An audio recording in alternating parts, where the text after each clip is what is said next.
Always did it. Yeah, yeah, I love that. The traditions, they have these great traditions. That was one of them. Something would be missing or something had gone wrong, and hubby would be sure that the father was the villain. Put on some kind of silly disguise.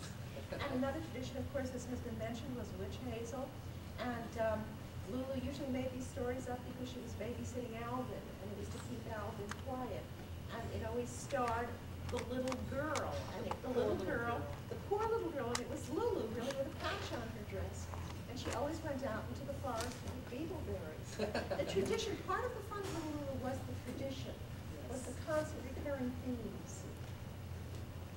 And by the way, if any of you watch the HBO cartoons, a lot of them were based on John Stanley stories. They never gave him credit, which is really unfortunate, but a lot of them were based on John Stanley stories from the comics. So if you have both, if you have any of the cartoons and the comics, sooner or later you'll notice that you're reading the same thing or looking at the same thing. I actually met John Stanley. As far as I know, he went to maybe a couple of comics conventions, but one of them was in Boston. And I think 76. He went to NewCon. That was the first one in '76, and then he went once to the old Suling convention. And but only like twice. It was pretty interesting because he really did not seem to think that much of his work, and I don't know whether it was modesty or disinterest, but he was kind of startled that anybody cared. But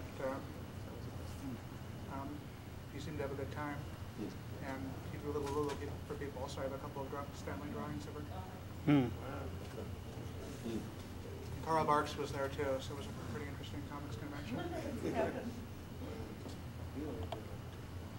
I was just, is there any hint that maybe someday that somebody could finally bring Little Lulu back into the marketplace? I remember, I'm a Disney Duck fan, so we used to ask Gladstone, you guys did the library, how about, add it to your line of comic books, and they just kept making mumbling noises, and then it just seemed like, well, of course now that's sort of gone the way of all flesh, and we just wondered, has there been any indications that any publishers have realized that there might be something viable here, that they could make arrangements with Western Pub to bring out new books?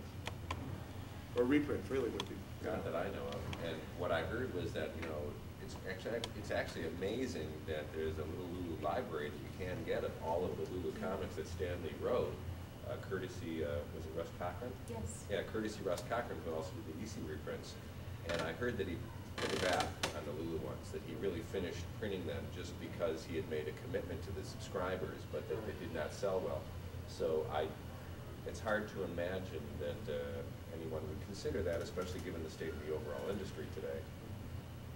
But you know what, again, if you can go downstairs and get a Lulu comic for $3, that's what it would cost today anyway. And you can get the real thing, if they're there.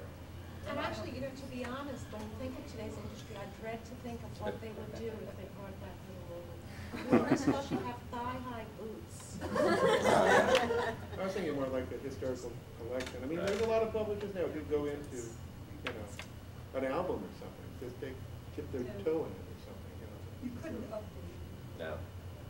In fact, when they tried to update her on the cartoon with the little opening monologues, I was cringing. Well, it's like, look what they did to Little Orphan Annie. What stupidity. What stupidity. She doesn't even have blunked out eyeballs anymore. People who try to update classic comic characters don't seem to understand that was their charm. carrying the pirates with an arrow. Yeah. But they belong to the era in which they were created. They really belong to that era. I mean, Little Lulu was my alter ego. And I mean, I always attempted to do her one better on all her adventures. And I mean, I didn't worry about getting into the boys' club. I started my own boys' club.